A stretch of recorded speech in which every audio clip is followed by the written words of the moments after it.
The News Services Division of All India Radio presents the Northeast Diary.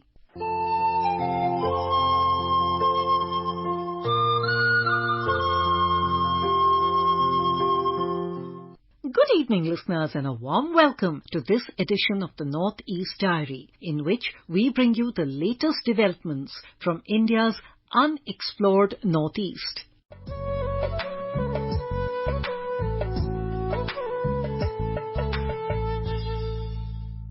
Today's edition, among other things, will also feature an exclusive interview with Tapan Das, Chief Project Manager, Guwahati Smart City Limited. In the Heritage segment, we shall explore the beautiful site of Chobimura in Agartala.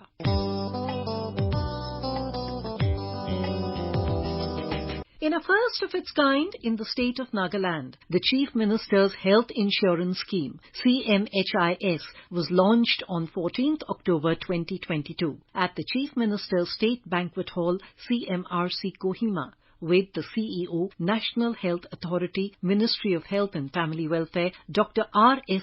Sharma as the guest of honour, and the Chief Minister of Nagaland, Neiphiu Rio, as the special guest. With the launch of CMHIS, Nagaland will become the second state in Northeast to have universal health coverage, taking India forward to realizing its Sustainable Development Goal of universal health access.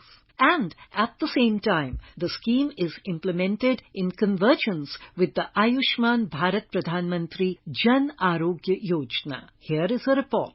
The Chief Minister Health Insurance Scheme was officially launched by Nagaland Chief Minister Neiphiu Rio on October 14, 2022 at State Banquet Hall, Chief Minister's Residential Complex in Kohima. Chief Minister Neiphiu Rio said, "It is my proud privilege to launch the Chief Minister Health Insurance Scheme. Launching this scheme is a red letter day for all of us, but the real test will be on how we effectively implement the scheme.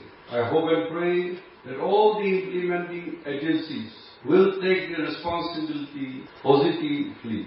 I would appeal to all the beneficiaries, whether it is government servants, pensioners, legislators, villagers or town dwellers, to enroll themselves online enrollment portal, which is now open." The beneficiaries under the scheme are categorized into CMHIS Employee Pensions and CMHIS General Category. CMHIS Employee Pensioners category will include state government employees, pensioners, serving legislators or ex-legislators, employees of state public service undertaking, corporations and autonomous bodies and their dependent family members, while CMHIS General Category will comprise of all indigenous and or permanent residents of the state who are not beneficiaries under Pradhan Mantri Jan Arogya Yojana or any other public-funded insurance schemes of the government and who are not covered under CMHIS employee pensioners.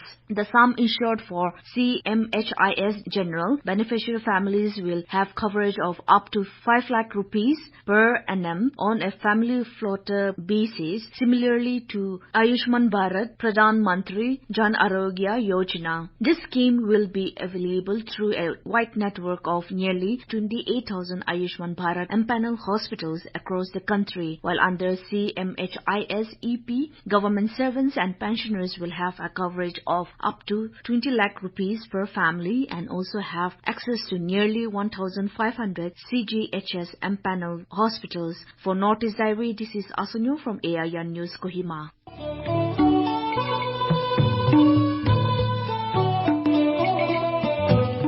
Northeast Diary, bringing you enchanting stories from the northeastern part of India. This program is broadcast every Thursday and Sunday at 5:30 p.m.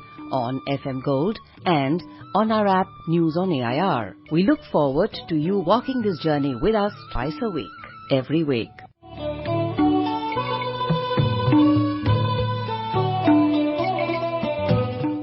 We next have a report on the West Kameng district of Arunachal Pradesh, one of the most beautiful and picturesque in that area. West Kameng is an administrative district of Arunachal Pradesh with its headquarters at Bomdila. The district derives its name from the river Kameng, a tributary of Brahmaputra River.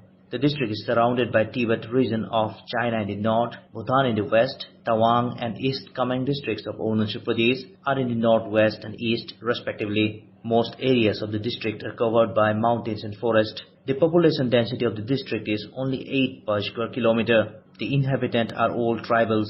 This beautiful district is mainly inhabited by 5 major tribes, namely Monpas, Mijis, Akas, Serdukpen, Khawa, also known as Boguns. All the individual tribes have a rich cultural heritage, and the government is making all-out effort in helping conserve their traditional heritage. The society of West Kameng district is patriarchal and primogeniture, and the fundamental laws of inheritance with variations are not uncommon. They follow endogamy and strictly observe the rule of clan exogamy. Polygamy is socially sanctioned and practiced by most of them. The people are highly democratic, and each tribe has its own organized institutions that maintain law and order, decides disputes and take up all activities for the welfare of the tribe and the village.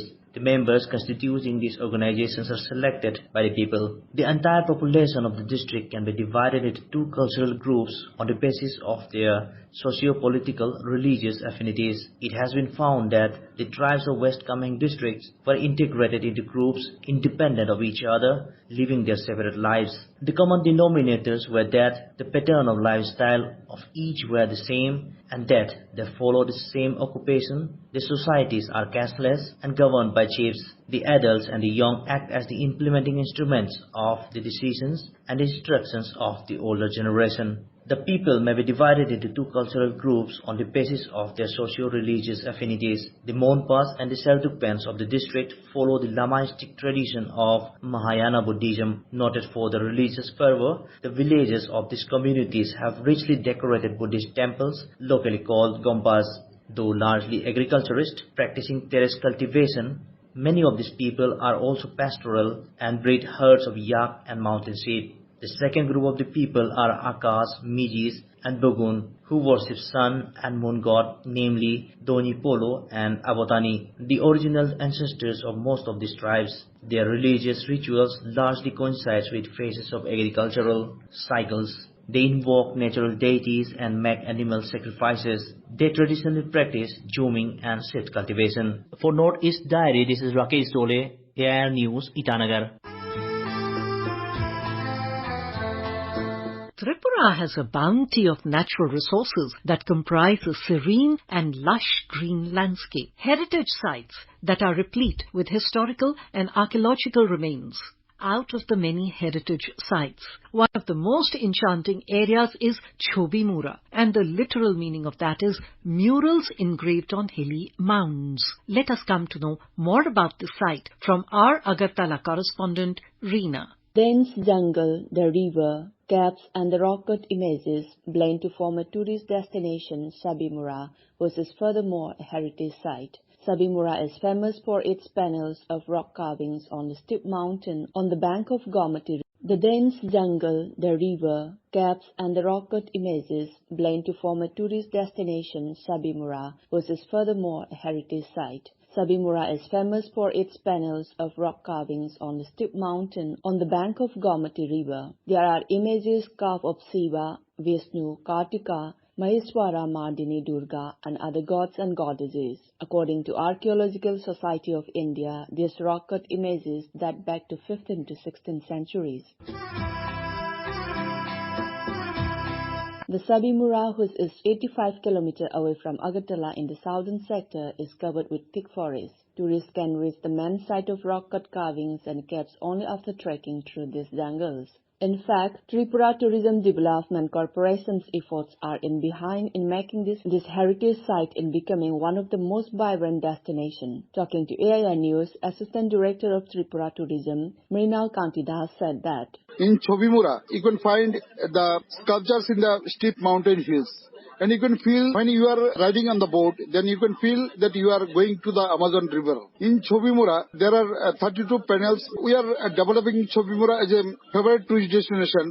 Very recently, we have given 3 20-seater motor boat, and more boats are coming. I think nowadays there is no problem for boating. In Chobimura, you can see the cave, then some waterfalls are there. We have provided there floating jetty and some speedboat also. And we have arranged there from our tourism department cottages. There are 3 cottages, double-bedded rooms. We have also arranged their cafeteria for fooding. And nowadays, Chobi is coming up with a favorite tourist destination. In Sabimura, a lot of mesmerizing effects may grasp the mind of a tourist. The waves and sound of river water mixed with birds chirping along the serpentine waterway in the midst of hills and forests in both sides will open up the nature before the eyes. Sometimes, surprising call of wild animals may be heard near the waterfalls and gaps. Sometimes, the whole canvas changes to the very natural village life with the view of fishermen sailing by bamboo boats, or when some others are found on ferrying firewood collected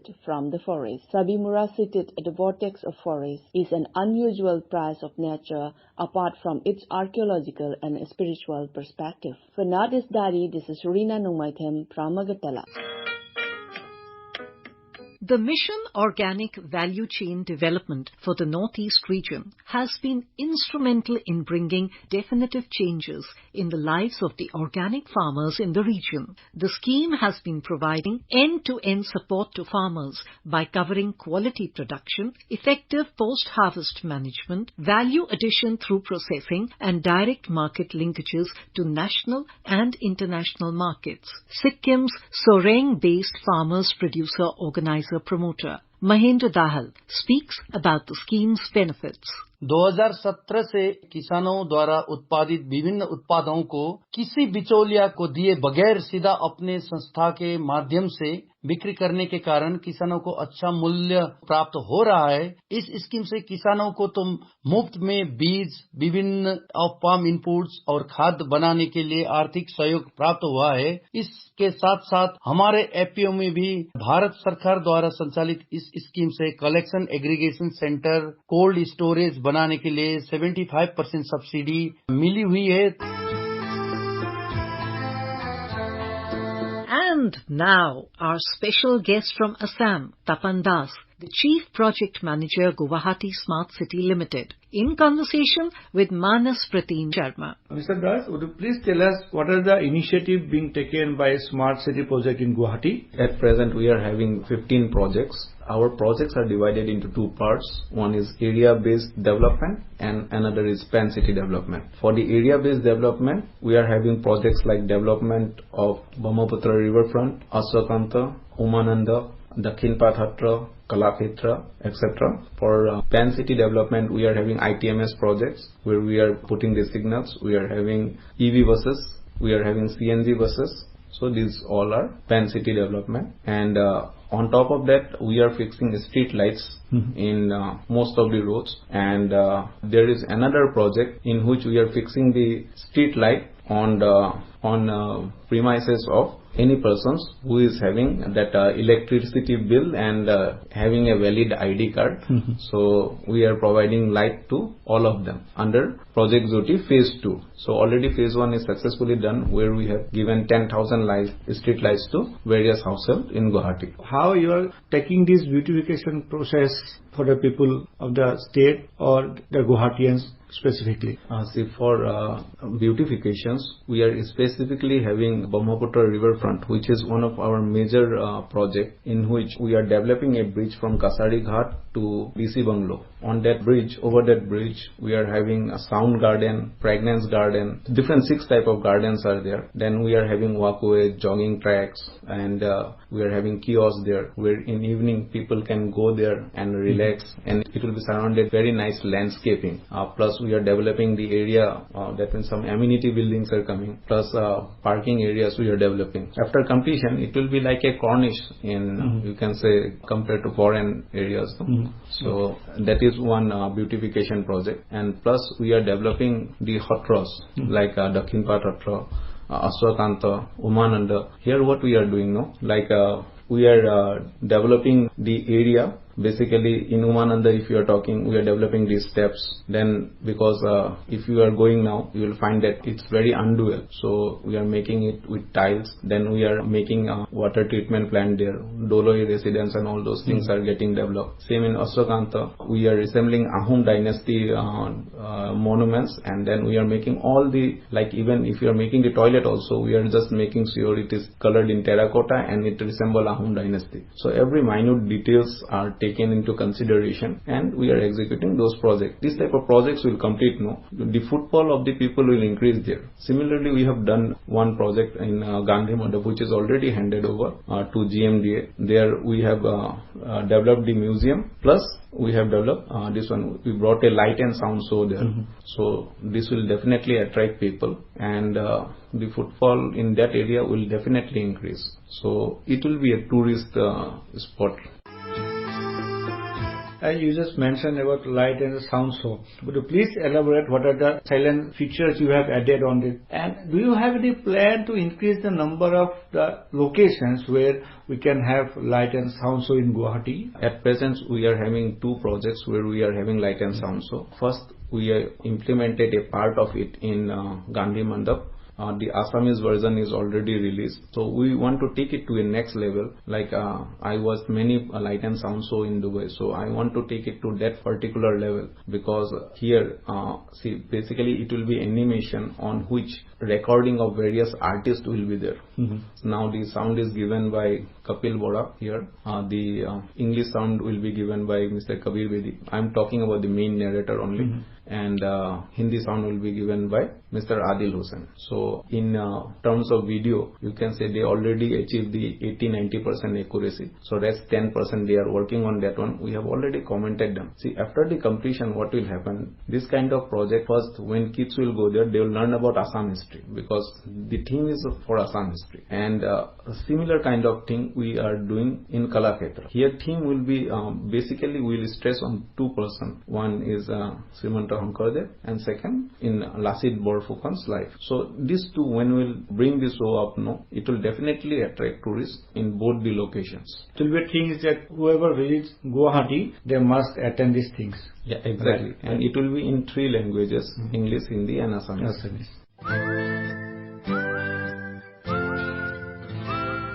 Government of India is implementing the Swachh Bharat Abhiyan and the other cleanliness initiative. But it seems we are, some extent we are lagging behind, maintaining good cleanliness in Guwahati city due to the various reasons. We have floods and many other problems. But nevertheless, what are the steps being taken by Smart City project? For the sewerage, we brought machinery, super sucker machine, and this one is handed over to GMC. So in all around Guwahati, we are using that one. Basically, what is happening now, when we are using super sucker machine, if someone is putting their wastage and they just close the packet, polythene packet, and throw it inside the drain, when it is sucking, the dia of the pipe is 200. So if the garbage is bigger than that size, it get clogged. So people should also be aware that they should not throw it inside the drain. They can throw it in the garbage bin. So this machines already we purchased and we have given to GMC. Concerning the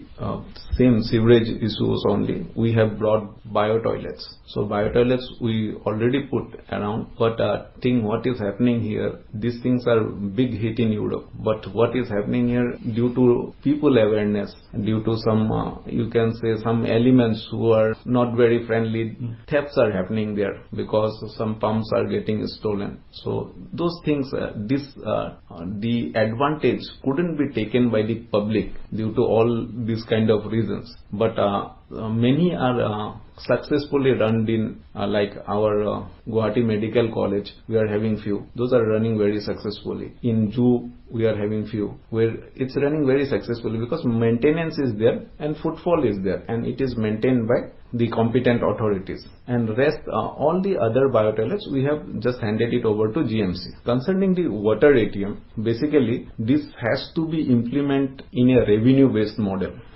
It's later on, after implementation, we come to those points. So now what we are doing, we are just calling tenders, and one person already, that means he is paying some amount and he need to run those things in those locations. So a few ATMs are number. That means many things are stolen already, which you can say 6 or 7 numbers. So those numbers, ATMs, whatever possible way, we'll try to run it, and others we already repaired and it's on running condition now.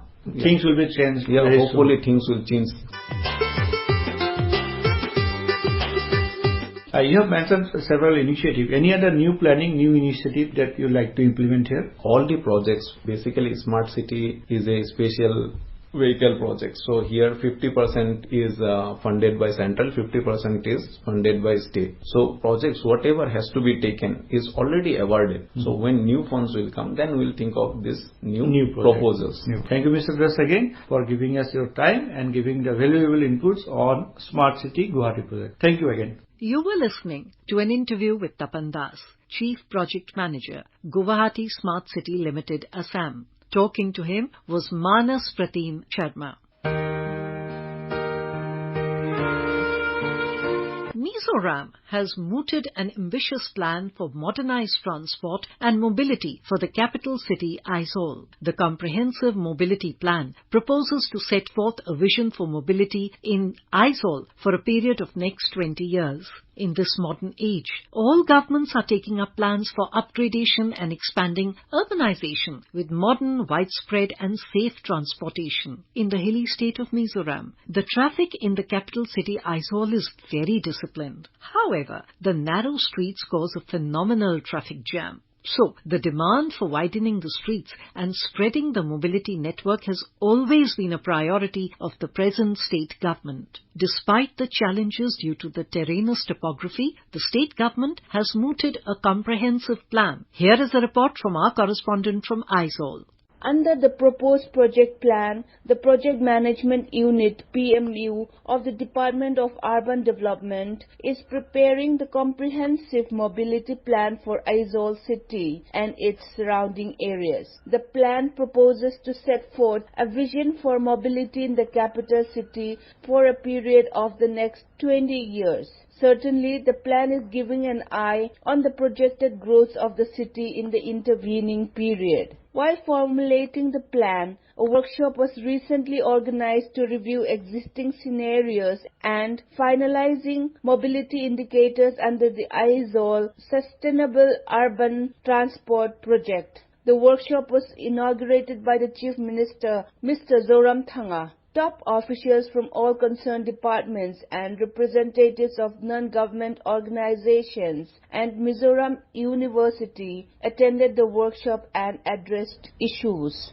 Also, various companies engaged in operations of systems such as ropeways, elevators and escalators presented development issues and technical facets. It is noted that the project being implemented by the Project Management Unit of the Urban Development Department is being assisted by the Asian Development Bank. Officials said that for this purpose, Mott MacDonald Private Limited has been appointed as the project planning, development and management consultants to the project. Already the company has performed much of the preparatory work towards the comprehensive mobility plan. The consultants also presented findings of the surveys that have been conducted for the purpose of preparing the plan, apart from series of indicators that determine the general condition and state of mobility in the city. The workshop has also given focus on ideal examples from other parts of the country and abroad to illustrate different kinds of solutions befitting Aizawl. The workshop has also dealt with the necessity of ropeways or cable cars,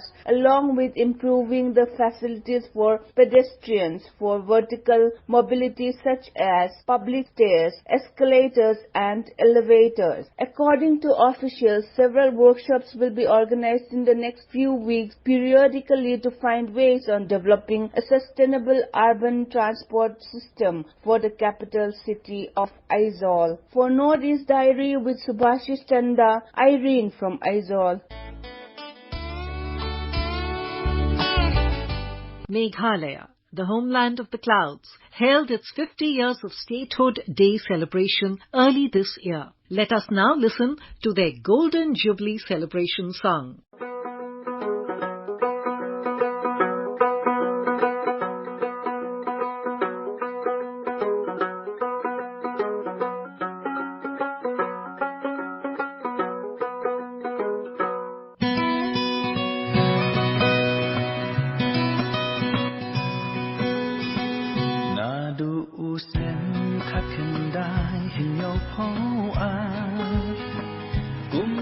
jelang la ai buồn ca jing sen cha na not ka char bacha thi ka khabang la cha tei kam rup na gang ba go para a chik cha se hapdeng pat ki khasi saki jan kya sha tai sha thang vini parodia im hang me kum si para na du ba ki wan chong ki long shua Meghalaya, sweetest homeland of the clouds. Living in your arms, we feel so proud. Ashikasti Jantia, together you embrace. Lead us higher for every coming race. Inam Yong Pa Banana Do Ulum Shillo Kimadan Plangwa Jem Hanong Tindo Ki Umwa Bang Hatiwa Kiwa Pu Ki Krempu Bon Ki Khai Apa Waku Nong Shong Shnong Kara Tosu Mariaki Kanam Kani Shadu Masem Kasni Umat Tangkin Jam Lada Kinjano Hagi Long Din Wan Ayin Shakino Meghalaya, sweetest homeland of the clouds. Living in your arms, we feel so proud. Ashikasti Jantia, together you embrace. Lead us higher for every coming race.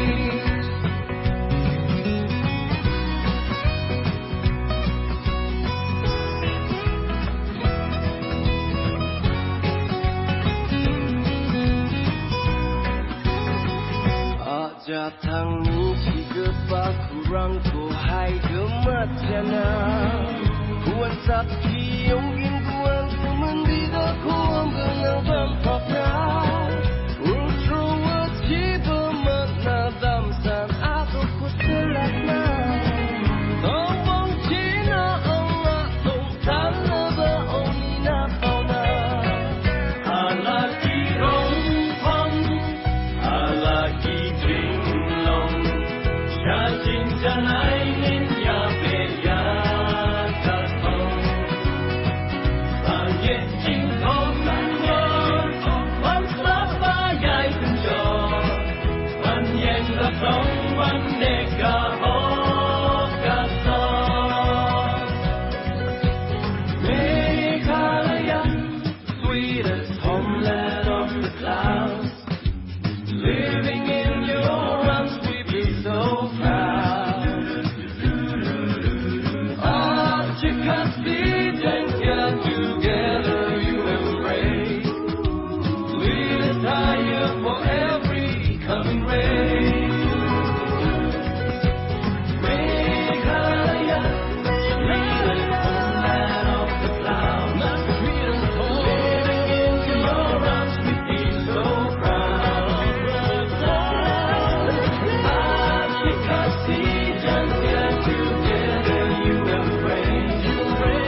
Lead us higher for every coming race.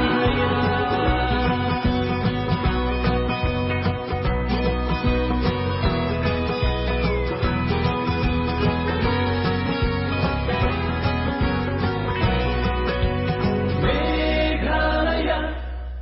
And with that, we come to the end of this edition of the Northeast Diary, scripted and voiced by Kiran Misra, produced by Vinita Thakur, with assistance in production by Kamlesh Mudgal. This was a presentation of the News Services Division of All India Radio.